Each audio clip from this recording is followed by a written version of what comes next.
The fortunate encounter, Sophia Reynolds tucked a strand of auburn hair behind her ear as she navigated through the crowded art gallery. At 32, she had built a respectable career as an environmental lawyer, fighting for causes that mattered. Tonight's charity auction benefiting ocean conservation was both professional obligation and personal passion. Magnificent, isn't it? A deep voice spoke beside her.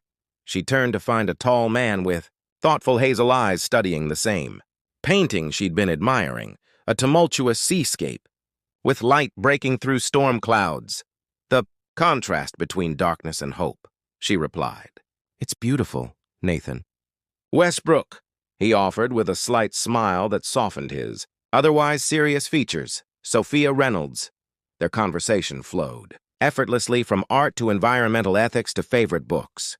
Nathan was articulate and passionate about marine preservation, explaining he'd recently relocated to open an architectural firm specializing in sustainable design. Architecture that works with nature rather than against it, he explained, passion evident in his voice. I believe we have a responsibility to leave this world better than we found it. By evening's end, Sophia found herself reluctantly checking her watch. I should go. Early court appearance tomorrow. Would you consider having dinner with me tomorrow night? Nathan asked, his confidence tempered with genuine warmth. Something about his quiet intensity intrigued her. Sophia found herself accepting. Their first date turned into a second, then a third. Nathan surprised her with thoughtfulness, remembering her favorite coffee order, sending small potted succulents to her office after she mentioned loving them, cooking her dinner while she told stories about her most challenging cases. You're different, she told him one evening as they walked along the harbor, the city lights reflecting on the water. Most men I've dated were intimidated by my work, my independence. Your strength is what drew me to you, he responded, taking her hand. It's refreshing to be with someone who stands firm in their convictions. Within 2 months, Sophia found herself falling deeply. Nathan was intelligent, compassionate, and attentive. He spoke of his childhood in Seattle, his travels through Europe studying architectural styles, his close relationship with his cousin Mia, who ran a bookstore across town, when he first kissed her on a rainy evening after. They'd gotten soaked running from his car to her apartment. Building. Sophia felt something shift inside her. It was tender yet passionate, leaving her breathless. I've been waiting to do that since the moment we met, he whispered against her lips. Their relationship blossomed through spring and into summer. Nathan introduced her to Mia, who embraced Sophia warmly. I've never seen him like this with anyone, Mia confided when Nathan stepped away to order more coffee. Sophia's best friend Imani was more cautious. He seems perfect, she said during their weekly lunch. But nobody's that perfect, honey. What do you really know about his past? Not everyone has dark secrets, Sophia laughed. Some people are just good, yet occasionally she caught glimpses of something else, a shadow that passed over Nathan's face when certain topics arose. How he sometimes woke in the night and stood silently at the window. How he never spoke about his parents beyond mentioning they had passed away years ago. But these moments were fleeting, easily forgotten when Nathan looked at her with those earnest eyes, when he held her close and whispered plans for their future. By the time autumn leaves began to fall, Sophia had welcomed him completely into her life, her heart, her bed, never suspecting that the foundation of their love was built upon shifting sand. Pieces of a puzzle, Sophia first noticed the inconsistencies on a cool October evening. They were cooking dinner together in her apartment when Nathan's phone rang. He glanced at the screen, excused himself, and stepped onto the balcony. Through the glass door, she could see his expression transform, tense, urgent. The conversation lasted barely a minute. Everything okay? She asked when he returned. Just a client with an emergency, he explained, but his smile didn't reach his eyes. Similar calls came with increasing frequency. Sometimes Nathan would disappear for hours, returning with vague explanations about work emergencies or meetings with clients. Sophia tried to ignore the small voice of doubt growing louder in her mind. Then came the incident at the hospital. Sophia had stopped by Nathan's office to surprise him with lunch, only to learn he'd called in sick. Concerned, she drove to his apartment and was about to use the key he'd given her when his car pulled into the parking lot. Nathan emerged, startled to see her. "I thought you were ill," she said, noting the way he hovered protectively over a small paper bag from the pharmacy. "Just a migraine," he replied quickly. "I needed medication. Later that week." Sophia was organizing their tickets for an upcoming weekend getaway when she found a receipt in Nathan's wallet for a prescription in the name of Alexander Bennett. "Who's Alexander Bennett?" she asked casually that evening. Nathan froze momentarily before continuing to chop vegetables. "A client. I picked up something for him while he was traveling." The explanation seemed reasonable, yet something in Nathan's voice struck her as rehearsed. That night, as he slept beside her, Sophia found herself staring at the ceiling, cataloging other discrepancies. How he never received mail at his apartment, his reluctance to be photographed, the way he sometimes answered to Alex before quickly correcting people. "I think Nathan's hiding something," she confided to Imani over coffee. "Have you asked him directly? Whenever I get close to certain topics, he redirects the conversation. It's subtle, but deliberate." Nevertheless, Sophia couldn't reconcile her suspicions with the man who held her through nightmares, who volunteered weekends at coastal cleanup events, who looked at her with such tenderness it made her heart ache. Then came Thanksgiving. Nathan had invited her to join him and Mia for dinner. Sophia arrived early, letting herself into Mia's charming craftsman home with the spare key Nathan had given her. In the kitchen, she found a family photo displayed on the refrigerator. A younger Mia with an older couple and a young man who resembled Nathan but wasn't him. When Mia arrived carrying groceries, she startled upon seeing Sophia studying the photograph. "Is this your family?" Sophia asked. "Yes," Mia answered, her voice carefully neutral. "My parents and brother. Nathan isn't in it. He was taking the picture," Mia said, quickly removing the photo and changing the subject. That night, Sophia awoke to find Nathan sitting at the edge of the bed, his head in his hands. She pretended to sleep, watching through barely open eyes as he withdrew a worn leather journal from his bag and wrote for nearly an hour, his shoulders occasionally shaking with silent emotion. The next morning, while Nathan showered, the journal called to her from his overnight bag. Sophia hesitated, her values warring with her growing need for truth. Respect for privacy had always been fundamental to her, yet the weight of unspoken secrets was beginning to crush the foundation of trust they'd built. With trembling fingers, she opened the journal to a random page. What she read made her blood run cold. Another close call today. Sophia found the prescription. "The lies come too easily now. Sometimes I forget which version of myself I'm supposed to be. I can't keep living as Nathan Westbrook, but I can't bear to lose her either. If she ever discovers who Alexander Bennett really is, what he did, everything will crumble." Sophia closed the journal, her mind racing. Who was the man she'd fallen in love with? And what could be so terrible that he'd constructed an entirely new identity to escape it? The revelation. The journal entry haunted Sophia for days. She moved through her routine mechanically, smiling when appropriate, responding when spoken to, but internally she was adrift. Each time Nathan reached for her hand or kissed her goodbye, she wondered which person she was touching, Nathan or Alexander. December arrived with unseasonable rain. Sophia sat in her office late one evening, unable to focus on case files, when her computer chimed with an email notification. The sender, Mia Westbrook.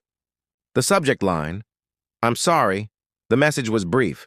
"He needs to tell you himself. But you deserve to know. Look up the Bennett medical malpractice case from 7 years ago in Chicago."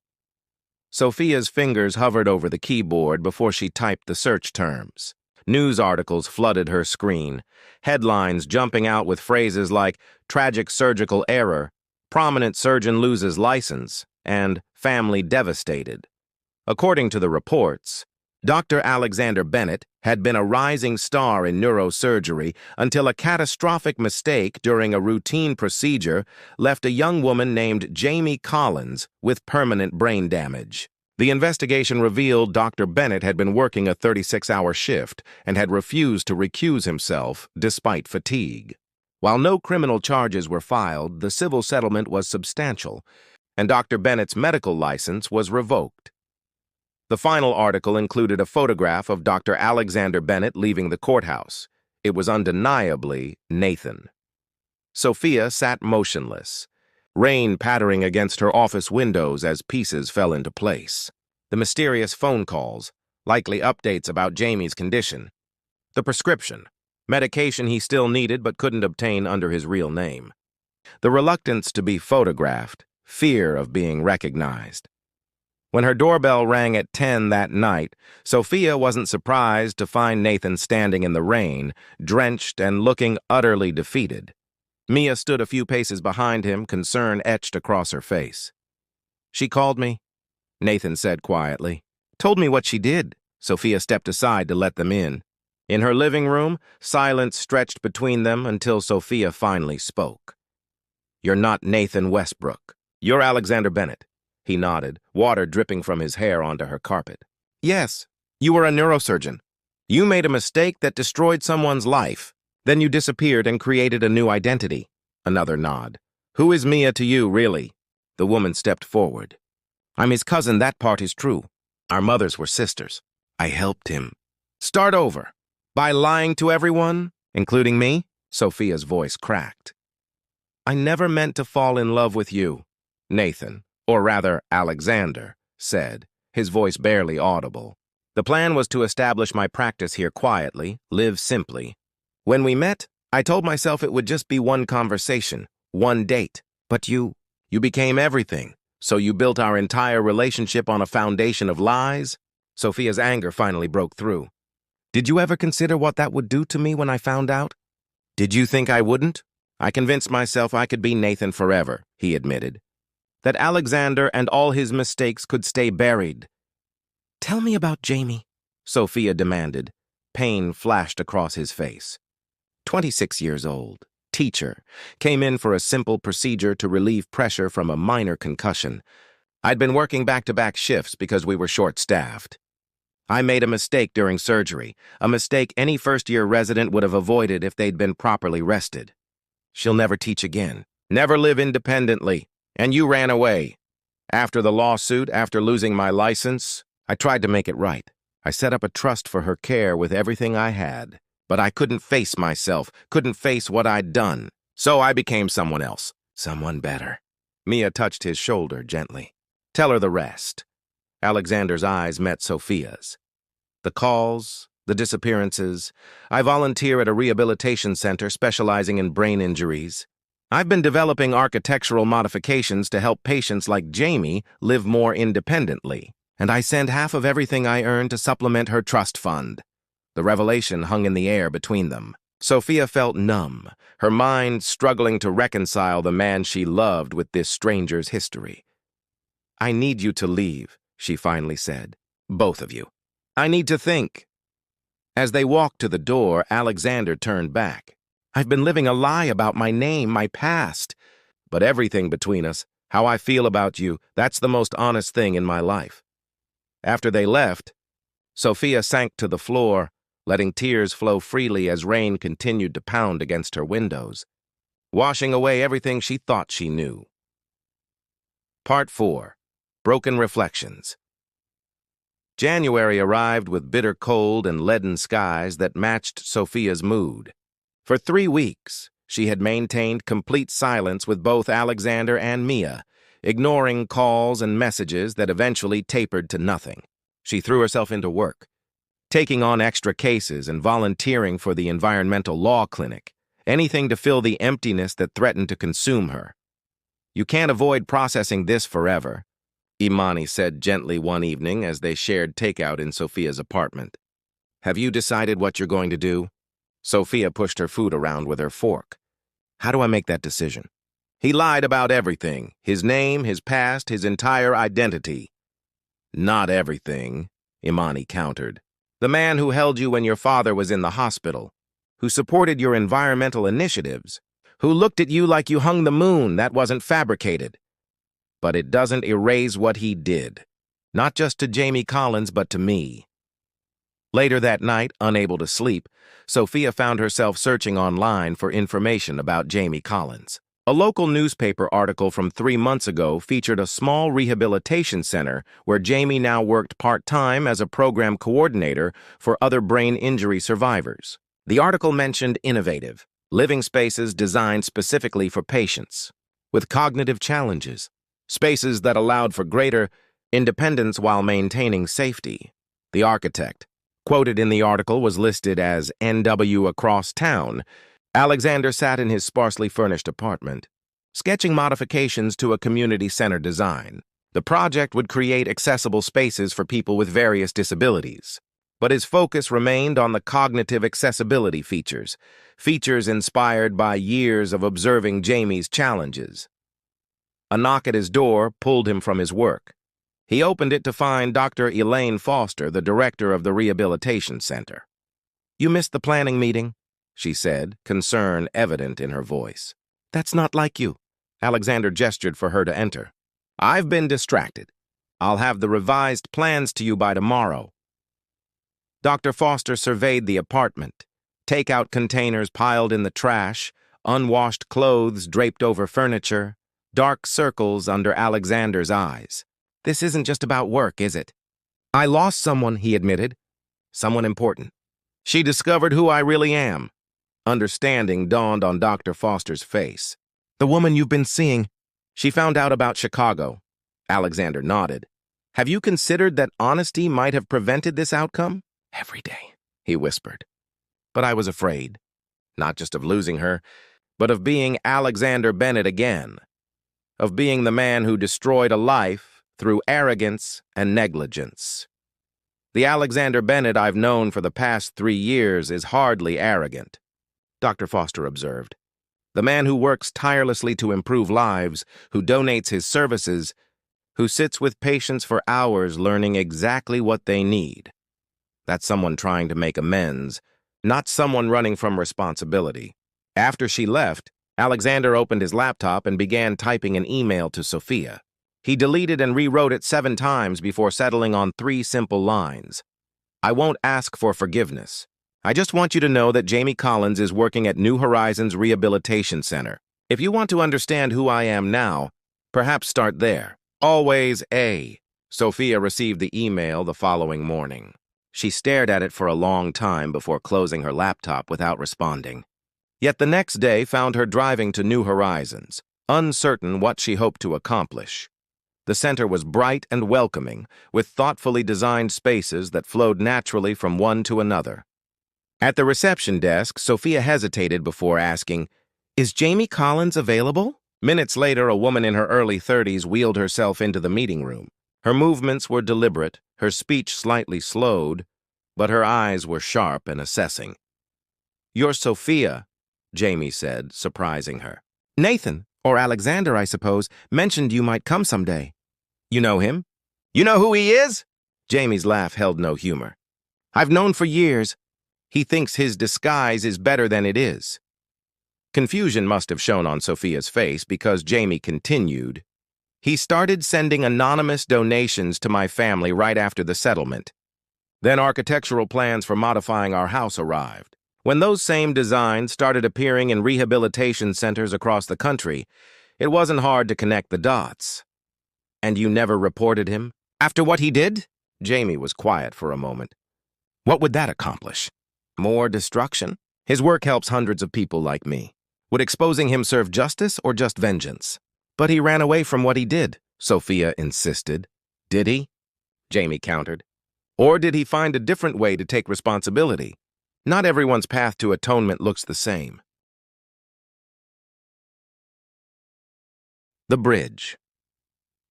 Between February brought the first hints of spring, tender green shoots pushing through cold earth, a metaphor not lost on Sophia as she sat in her favorite coffee shop watching people hurry past the window. 6 weeks had passed since her conversation with Jamie, weeks spent in deep reflection about forgiveness, accountability, and the nature of truth. She had not contacted Alexander, though she'd learned more about his work through Jamie, who had become an unexpected friend. The designs he created weren't just architecturally innovative, they represented profound empathy, each element crafted with intimate understanding of invisible challenges. "Your coffee's getting cold," a voice observed, startling Sophia from her thoughts. She looked up to find Mia standing beside her table, bundled in a bright blue coat. "Mind if I join you?" Mia asked, her expression uncertain. Sophia gestured to the empty chair. For a moment, neither spoke. "How is he?" Sophia finally asked. "Working too much." "Sleeping too little?" Mia cradled her cup between her hands. "He's taking on pro bono projects for 3 different rehabilitation centers. I think he's trying to distract himself." "From what? From missing you?" Mia met Sophia's gaze directly. "Look, I know I contributed to the deception. I believed I was protecting my cousin, helping him start over. I didn't consider the collateral damage." "You mean me?" Mia nodded. "I never expected him to fall in love. Neither did he when it happened. We were both terrified of what would happen if you knew the truth." "So you continued lying?" "We did," Mia acknowledged. "And that was wrong. But Sophia, the man you knew, that wasn't a performance. Nathan Westbrook isn't just a name he invented. It's who he became after confronting the worst mistake of his life." As Mia prepared to leave, she placed a small key on the table. "The gallery on Elmwood Street is featuring architectural designs for accessible spaces tomorrow evening. Alexander's work is being showcased, though he doesn't know I submitted it. This opens the supply closet where there's a perfect view of the main exhibition hall. No pressure to use it." The following evening found Sophia standing in a dimly lit supply closet, peering through a narrow window at the crowded gallery. She spotted Alexander immediately, thinner than she remembered. His posture tense as he spoke with attendees examining the displayed designs.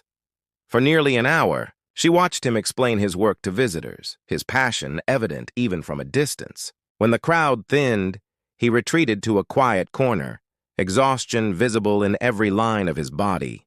He withdrew the worn journal she remembered, writing briefly before closing his eyes. Sophia's decision crystallized in that moment. She slipped from her hiding place and approached him directly. "The integrated sensory spaces in your community center design are remarkable," she said quietly. Alexander's eyes flew open, disbelief and hope warring across his features. "Sophia." "Dr. Bennett," she replied, testing the name on her tongue. "Or do you prefer Mr. Westbrook?" Pain flashed across his face. "I don't know anymore." Sophia sat beside him. "I've been talking with Jamie Collins. I know. She told me. She also said something that's been haunting me, that not everyone's path to atonement looks the same." Sophia took a deep breath. "I needed time to process everything, the deception, yes, but also what I learned about who you are now." "And what did you learn?" "That you made a catastrophic mistake. That you've spent 7 years trying to atone for it. That running away and creating a new identity was both cowardice and courage. Cowardice in facing public consequences, but courage in finding a way to help that goes beyond what any court could have mandated." Alexander's voice was barely audible. "I never expected forgiveness. Not from Jamie. Certainly not from you."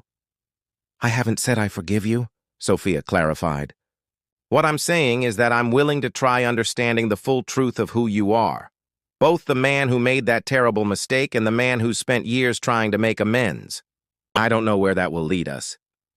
It's more than I deserve. That's not for either of us to decide." Sophia stood, extending her hand. "Walk with me? There's a cafe around the corner where we can talk. Really talk, with no more secrets between us." Alexander hesitated before taking her hand. "No more secrets," he agreed. As they stepped into the cool evening air, neither knew what the future held. The path forward would not be simple. Trust once broken does not mend easily. Yet as they walked side by side, a fragile bridge began to form between past and present, between mistake and redemption, between two people finding their way back to truth. Months later, Sophia would stand beside Alexander as he legally reclaimed his birth name while keeping Nathan as his middle name, acknowledging both the man he had been and the man he had become. Together, they would establish a foundation providing architectural services to rehabilitation centers nationwide, turning private atonement into public good. Their love story would never be perfect or uncomplicated. It would be built instead on the harder, more enduring foundation of forgiveness earned through action, of honesty that came at great cost, and of the understanding that loving someone means embracing both their light and their shadows, not because they are flawless, but because they are genuinely trying to be better than they were before.